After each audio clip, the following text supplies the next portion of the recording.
Bueno, y tenemos esta noche, como les decía, el enorme gusto de recibir en Odisea a Sebastián Piñera. Don Sebastián. Carlos, Nicolás, muy buenas noches. Buenas noches, Sebastián. Como ustedes saben, Sebastián Piñera fue presidente de Chile entre el año 2010 y 2014.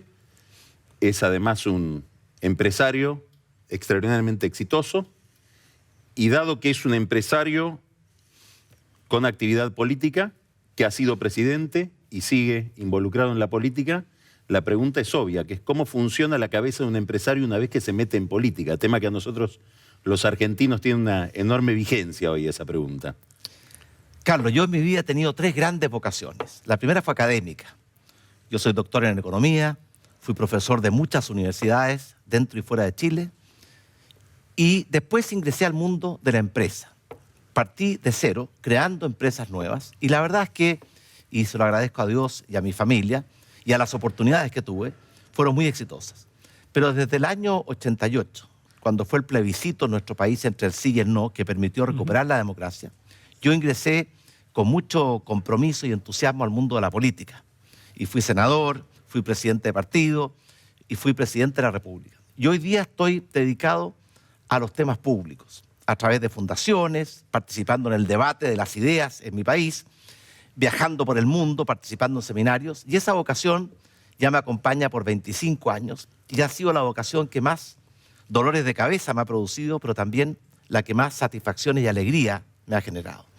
Ahora, Fernando Henrique Cardoso, el expresidente de Brasil, suele decir que el problema del empresario cuando entra en la política es que en la empresa uno da una instrucción o una orden y se cumple inmediatamente. En la política hay que darla una vez, 2 veces, 3 veces, y si se cumple por la mitad, eso es el éxito. ¿Cómo hace para adaptar la cabeza un empresario a esas condiciones de la política que tienen que ver básicamente con la creación de consenso? Bueno, sin duda que son cosas distintas, pero yo creo que la experiencia académica, que es una experiencia reflexiva, la experiencia empresarial, que es una experiencia de acción, son buenas escuelas para ser presidente. Al menos a mí me sirvieron mucho. Es cierto que en la empresa hay una línea de mando que no es democrática, sino que está basada en los poderes, las acciones, y en el mundo de los países la cosa es muy distinta. Uno en la empresa privada puede dar órdenes. Un buen presidente tiene que crear inspiración, crear acuerdos, crear consensos, porque la única manera en que los países avanzan no es en que hay uno que da órdenes y todos los demás obedecen, sino que cuando una gran mayoría del país entiende que hay una misión que cumplir, un camino que transitar. Y por tanto, cuando yo fui presidente, naturalmente que aproveché de mi experiencia académica y empresarial, pero entendía muy bien que gobernar un país es un tema de inspiración, de acuerdos, de diálogos, de búsqueda de caminos compartidos, porque eso es lo que permite avanzar en forma segura. A veces uno solo llega más rápido, pero cuando uno trabaja en equipo, llega más lejos. ¿Cómo se comunica en una empresa y cómo se comunica en el gobierno? Es decir, usted en la empresa tiene que comunicarle a los inversionistas, a los consumidores de sus empresas, en el gobierno, al electorado, a la población. ¿Es distinto? ¿Cómo se hace? Es distinto, pero tiene algo en común. Lo que debe hacer un líder es tratar no de dar órdenes y que los demás actúen simplemente como piezas mecánicas, sino que explicar, comprometer. Eso genera entusiasmos, equipos de trabajo. Uno en la empresa compromete y entusiasma a un equipo de personas que son los que pertenecen a la empresa. En un país uno debe intentar comprometer a todos y cada uno de los ciudadanos. Ahora le hago una pregunta por un personaje en particular. Donald Trump. Yo espero que Donald Trump no sea presidente de Estados Unidos, por el bien de Estados Unidos y por el bien del mundo. Porque siento que Donald Trump ha basado su estrategia política en conductas a veces demagogas, populistas, mucha odiosidad y descalificación, buscando el conflicto y la división más que el acuerdo y el consenso. Y yo creo que ese no es un buen camino para gobernar un país. Sebastián. Y por tanto, ojalá Donald Trump no sea nunca presidente de Estados Unidos, porque yo creo que no es bueno ni para Estados Unidos, ni para América Latina, ni para el mundo. Última pregunta al empresario político de mi parte. ¿Cómo hizo usted para resolver los problemas de conflicto de interés que puede haber entre alguien que tiene empresas muy poderosas en un país y que administra el país? ¿Qué técnica siguió? Bueno, en la vida siempre hay conflictos de interés. Uno de repente tiene que decir, voy a la graduación de un hijo o a la promulgación de una ley, siendo presidente. Lo importante es resolver bien los conflictos de interés. Y la mejor forma de resolverlos bien es tener claro la regla de oro, que el bien común, el interés público, está siempre por encima del bien particular o el interés privado. La forma de garantizar esto es actuando con gran transparencia. Yo el año 2009, antes de iniciar la campaña presidencial, sin que ninguna ley lo exigiera, hoy día tenemos ley, que la ha promovido con mucha fuerza nuestro gobierno, hice 2 medidas. La primera fue traspasar los activos financieros que estaban en Chile a fideicomisos ciegos, administrados por instituciones que estaban reguladas por la Superintendencia de Bancos o por la Superintendencia de Valores, y el carácter de ciego era que la esencia de ese mandato era que no podían informarme de las inversiones que ellos hicieran, las cuales debían ser decididas por ellos en forma independiente. Y lo segundo fue desligarme total y absolutamente de todo rol en la gestión de las empresas, de renunciar a los directorios, a los poderes, para poder dedicarme en cuerpo y alma a una campaña presidencial y después a cumplir con una responsabilidad muy grande, que es ser presidente de Chile por 4 años por una decisión democrática de una mayoría de chilenos. Una curiosidad, ¿cómo le fue al fideicomiso comparado con su gestión? Le fue mal al fideicomiso. Bueno, Sebastián, Chile en el año 90 tenía una pobreza muy alta, del 40%, y hoy tiene cifras por debajo del 10%, 8%. Esa es una discusión importante. En la Argentina la pobreza ronda el 30%, puntos más, puntos menos. ¿Qué hizo Chile y qué debería hacer la Argentina? Chile, cuando recuperó la democracia, el año 89, tuvo 4 gobiernos de la Concertación, que era la actual coalición de gobierno, y un gobierno de nuestro sector. Durante ese periodo, que dura entre el año 89 y el año 2013, fueron 24 años en que el país hizo un avance notable. Yo voy a decir unas pocas cifras. Durante ese periodo Chile logró cuadruplicar su ingreso per cápita, reducir la pobreza desde el 40 al 8%, lo cual significó la emergencia de una clase media aspiracional que quería seguir progresando. Logró además integrarse al mundo, logró un progreso que Chile no había conocido en las etapas anteriores. Y por lo tanto, fue un muy buen periodo para Chile. Además, durante ese periodo recuperamos nuestra democracia en forma ejemplar, porque normalmente las transiciones de gobiernos autoritarios a gobiernos democráticos se producen en medio de crisis política, caos económico, violencia social. No fue así en Chile. Y por tanto yo siento que ese periodo de 24 años logró a Chile, por ejemplo, pasar del 7º al 1er lugar en ingreso per cápita en América Latina. Chile fue la colonia más pobre de España en América Latina. Y hoy día es el país con mayor ingreso per cápita. Ahora, gran parte de eso lo logramos durante esos 24 años. Desgraciadamente, el actual gobierno decidió cambiar el rumbo y los resultados han sido muy negativos. Ahora, si uno tuviera que intentar extraer una lección que nos sirva a nosotros, los pilares de ese modelo tan exitosos, ¿cuáles fueron? Los pilares fueron, en primer lugar, tener una democracia verdadera, porque hay muchos países que se dicen democráticos, pero la verdadera democracia es algo que es mucho más que un nombre. Significa tener Estado de Derecho, separación auténtica de los poderes, debido proceso, libertad de expresión, respeto por las minorías, respeto por la oposición, un clima de diálogo y de búsqueda de acuerdos y no de destrucción y descalificación permanente. Ese fue un pilar. El segundo pilar fue que Chile también hizo un acuerdo muy amplio en torno a la economía social de mercado, libre, abierta, competitiva e integrada al mundo. Y eso fue un pilar muy poderoso. Y el tercer pilar es que Chile también tomó un compromiso. No se puede tener una democracia estable y una economía sana si los índices de pobreza son el orden del 40% como eran en Chile el año 89. Y por tanto la lucha contra la pobreza, la lucha por lograr mayor igualdad de oportunidades. Ahí hay 3 pilares fundamentales que en el fondo es la expresión de una libertad integral. Libertad política, democracia verdadera. Libertad económica, economía social de mercado, libre, abierta, competitiva, en que las personas tienen la posibilidad de desarrollar los talentos que Dios les dio y también poder desarrollar su misión. Y libertad social, luchar con un compromiso férreo para derrotar la pobreza y para lograr una sociedad más inclusiva, con mayor igualdad de oportunidades. Durante nuestro gobierno logramos fortalecer nuestra democracia con reformas muy importantes. Logramos que Chile recuperara el liderazgo y el dinamismo económico que se había resentido en el primer gobierno de la presidenta Bachelet, y Chile volvió a estar entre los países de mayor crecimiento en el mundo. Y logramos reducir la pobreza prácticamente a la mitad y avanzar fuertemente hacia una mayor igualdad de oportunidades para que la calidad de la cuna no sea el mejor predictor de la calidad de la tumba. Esos fueron 3 acuerdos fundamentales que permitieron a nuestro país dar un gran salto hacia el desarrollo y hacia la derrota de la pobreza. Hay una cuestión que está inquietando siempre a la democracia, sobre todo en los últimos tiempos, pero hoy especialmente en América Latina. No solamente en la Argentina. Estamos viendo lo que está pasando en Brasil, y es la relación muy controvertida entre poder y dinero, el problema de la corrupción. Chile ha tenido una performance muy saludable en materia de transparencia a lo largo de los años. Ahora hay escándalos de corrupción, como si este flagelo también los estuviera contaminando.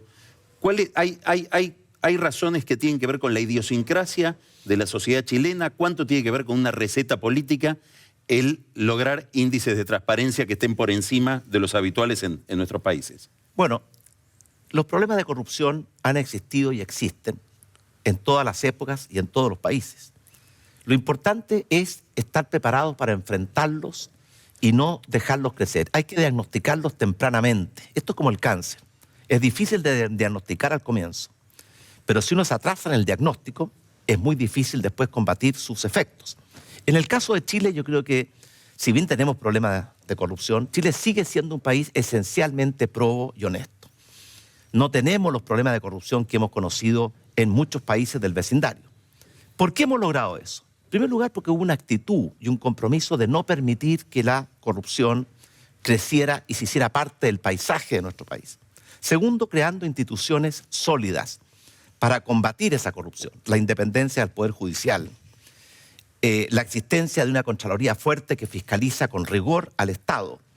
Pero además de eso, yo creo que el camino de la transparencia, donde nosotros en nuestro gobierno hicimos un avance muy significativo, porque cuando todo es transparente, cuando todo se hace bajo la luz del sol, las personas tienen un mejor comportamiento que cuando las cosas son opacas y oscuras.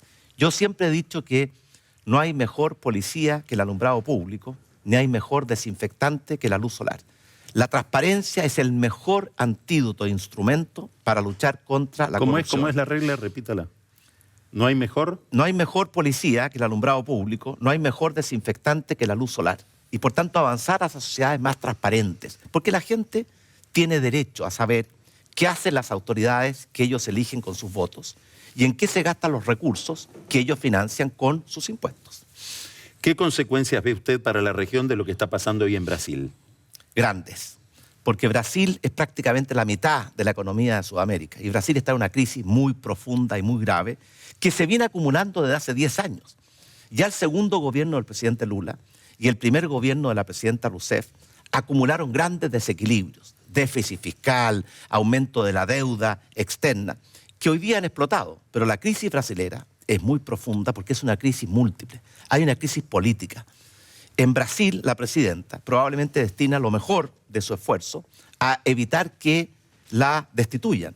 El expresidente Lula, que está nombrado ministro jefe de gabinete, probablemente destina sus mejores esfuerzos a evitar que lo metan preso. Y por tanto hay una situación de desgobierno que genera una crisis política muy grave que yo espero que se resuelva democráticamente. Segundo, hay una crisis económica. Brasil está en una de las más profundas recesiones que ha conocido en su historia. Este año nuevamente el Producto Interno Bruto de Brasil va a caer fuertemente. Hay una crisis social, de inseguridad, de violencia, de descontento y también de corrupción, con 2 grandes fenómenos de corrupción. Uno fue el lavado de manos durante el tiempo del presidente Lula y ahora el lavallato, que es el lavado de autos, que es la crisis de corrupción por los fondos mal usados de Petrobras. Y por tanto, una economía del tamaño de Brasil, que entra en recesión tan profunda, afecta a toda América Latina y muy especialmente a Argentina. Recordemos que Brasil es por lejos el principal socio comercial de Argentina. Ahí lo quiero llevar a otro punto, me parece muy importante. Chile ha sido una economía ya muy abierta al mundo desde hace muchos años. La Argentina es muy cerrada y solo tiene algún grado de apertura importante con por ejemplo, Brasil.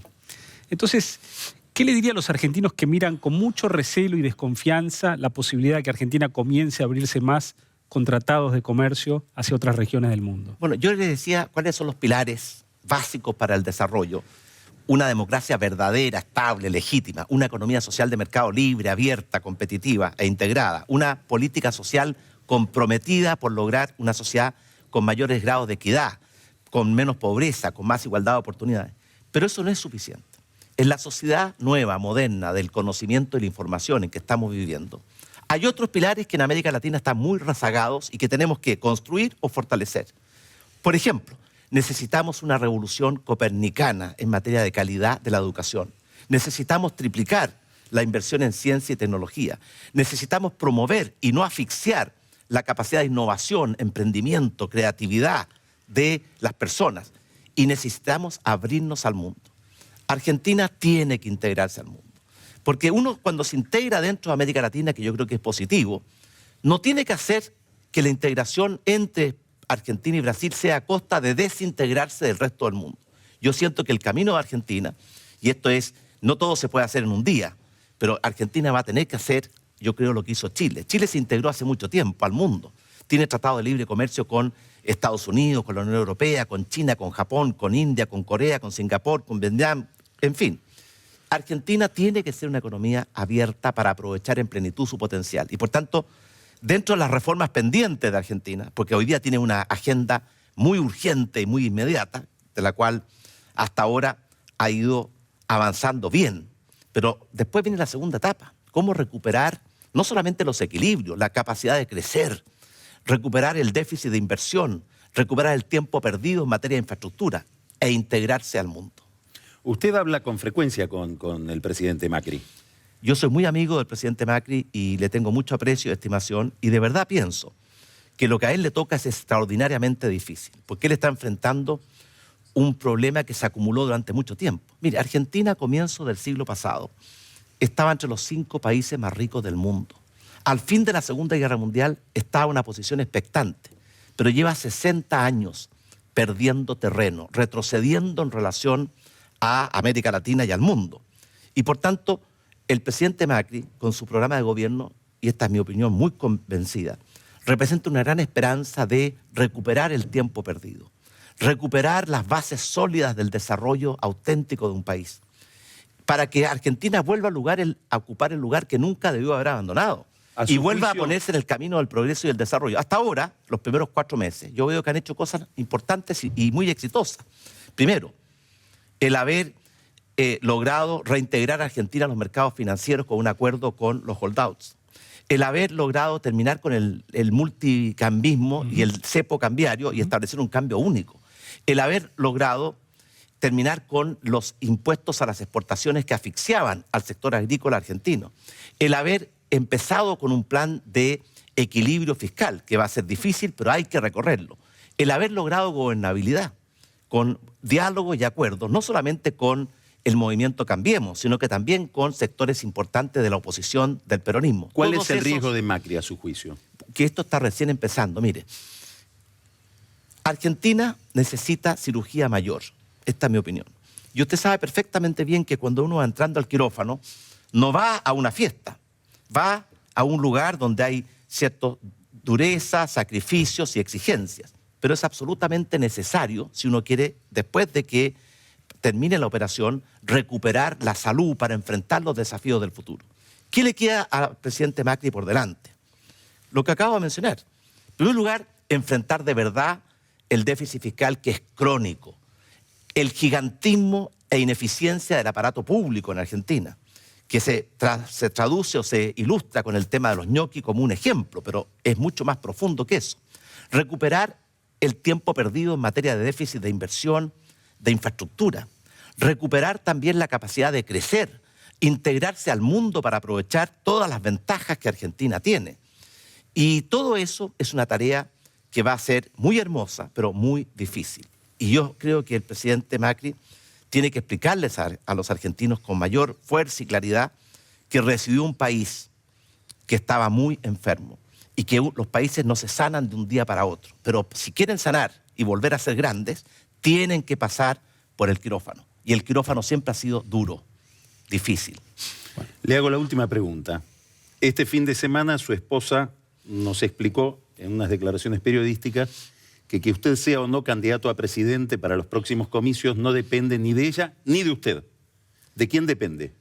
Bueno, mi mujer siempre ha sido muy generosa, porque usted sabe que cuando uno entra a la política no entra solo. Entra con su mujer, con su familia, con sus hijos.